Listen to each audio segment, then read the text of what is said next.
Om Shanti, Om Shanti, Om Shanti. Today, on this auspicious occasion, I would like to extend to all the lovers of Bhagwat Gita special greetings for Gita Jayanti. It's a great pleasure to be with you all and share some inputs on the sermonizer of Bhagwat Gita.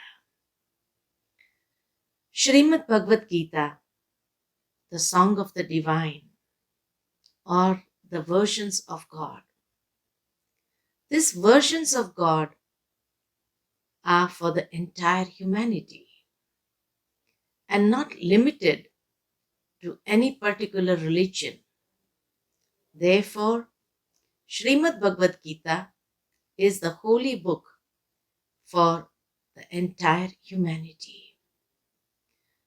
The greatness of Bhagwat Gita is because this is the only holy text in the world which has the words God speaks in the first person, meaning that God is directly communicating with Arjuna, who is the symbol of those human beings at the time of adharma, who are willing to grasp the truth and inculcate the wisdom about God and His teachings. In His versions, God Himself declares the purpose of His manifestation, that whenever dharma declines and adharma prevails, I manifest myself. But on His manifestation, He mentions in chapter 10, verse 2, God says to Arjuna that neither gods nor great sages know my origin, for I am the primal source. This clearly means that at the time of adharma, and if God manifests Himself, and if the gods nor the sages know and understand His origin, then how can human beings who are on the path of unrighteousness comprehend the Supreme Being? It seems that when human beings were not able to comprehend the Supreme Being, they replaced the Divine Being, Sri Krishna, as the sermonizer of Srimad Bhagwat Gita. Similarly, in various chapters, Arjuna is also shown confused and not able to comprehend the true identity of Sri Krishna, especially when God said to Arjuna that you cannot see me with these physical eyes. Now, when Sri Krishna is present in front of Arjuna, then how is he not able to see him with these physical eyes? Therefore, it seems as though there are two beings in one body. One is Sri Krishna, and second is the incorporeal Supreme Being who is beyond birth and death and who cannot be visualized by these physical eyes. Just as in Ramayana, it is mentioned that there are three Rams. One Ram is the son of Dasrath. Second Ram is termed as Atmaram. And the third is the Supreme Ram, that is beyond birth and death. As the verse goes, Ek Ram Dasrath ka beta, दूजा राम घट घट में लेटा, आत्माराम, और तीसरा राम जगत से न्यारा. Likewise, for Krishna also, it is said there are two Krishnas. The literal meaning of Krishna is the most attractive one or the most beautiful one. And the most attractive and beautiful are only two identities or two personalities. One is said for Sri Krishna, who is so beautiful, attractive, and second is said for Shiva.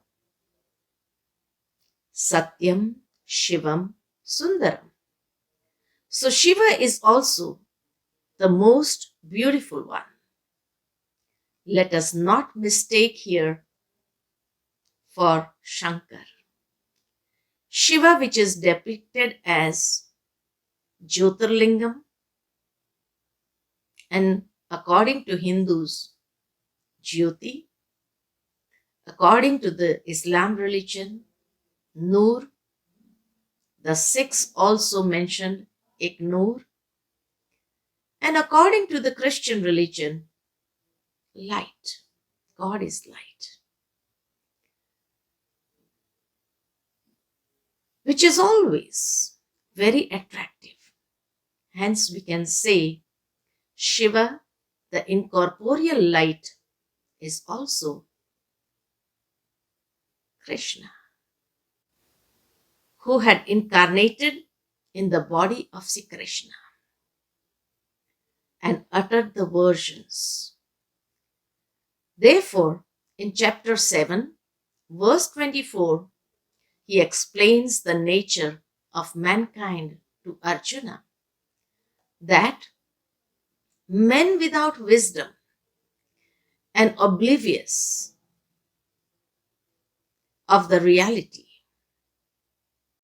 that I am immaculate and beyond the mind and senses, men regard my manifestation as a physical incarnation. So it is very clear that because human beings are not able to comprehend the incorporeal as the sermonizer of Srimad Bhagwat Gita, that men regard his manifestation as a physical incarnation in form of the divine being, Sri Krishna, as the God of Bhagavad Gita. And hence, in various chapters, the Supreme Being had to reveal his true identity, not just in front of Arjuna, but all the human beings at this time of adharma.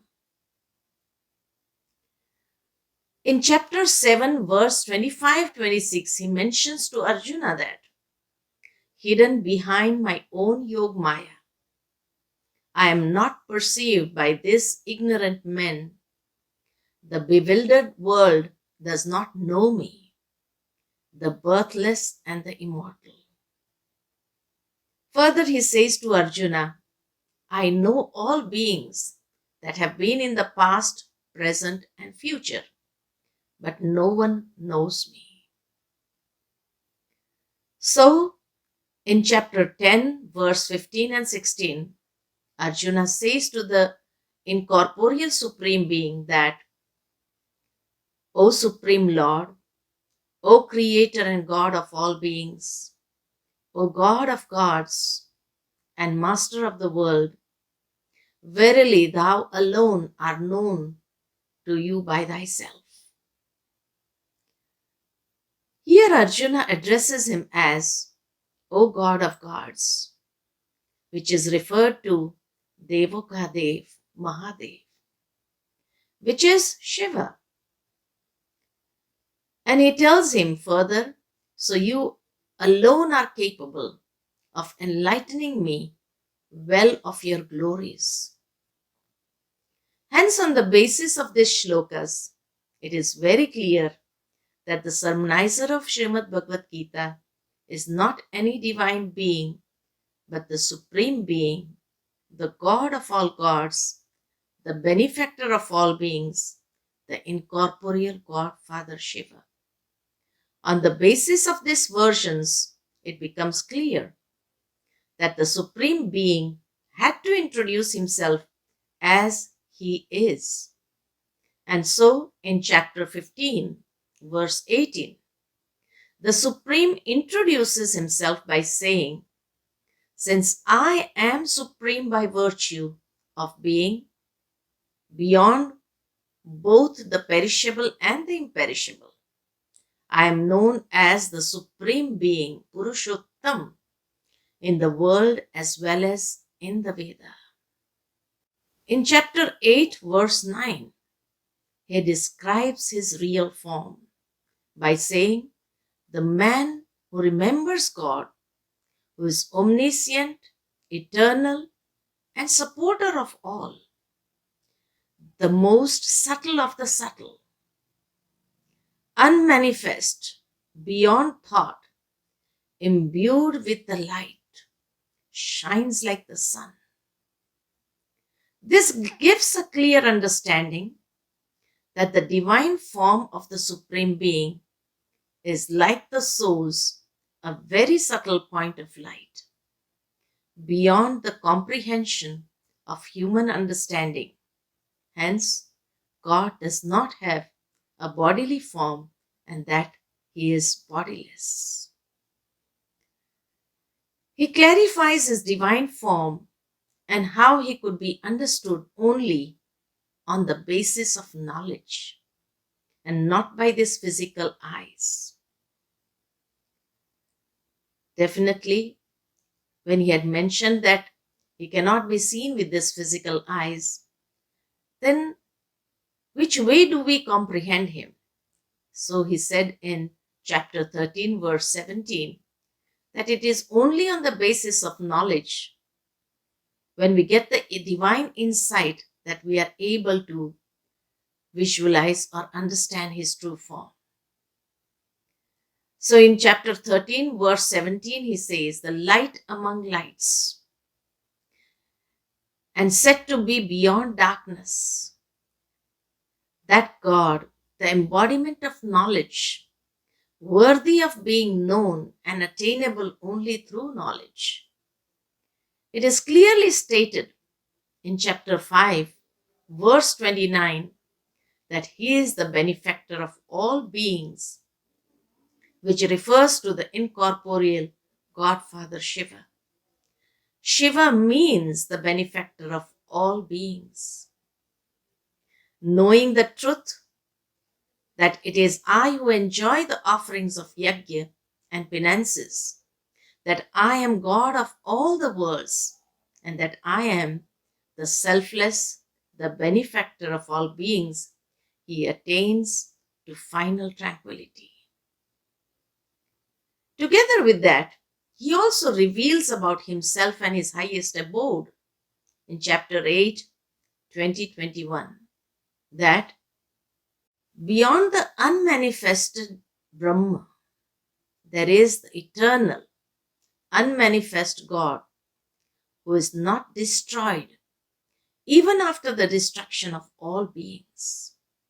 The unmanifest and imperishable God who is said to be salvation, and after realizing whom one does not come back to this old world, is my ultimate abode. Furthermore, in chapter 15, verse 6, God reveals his highest abode where no sun or moon or fire illuminates. That is my supreme abode. Having reached there, souls do not return to the old world. So in this way, we are able to see how he has clearly defined his form through the medium of Sri Krishna. But in the 7th chapter, he has mentioned that he does not come in a very attractive divine body, but he comes in the most ordinary form of human being. And that is why out of millions, only a few are able to recognize him. And out of the few also, only a handful souls are able to come under his canopy, come under his shelter. So we can imagine, so we can understand that at this present time, God definitely has to come at the time of adharma in the most ordinary form of a human being, not a divine being. And therefore, when Sri Krishna in the 4th chapter, 2nd chapter has mentioned to Arjuna that you also go through various births, and I also have to go through many births and rebirths. So at the time of our dharma in Kali Yuga, when Sri Krishna,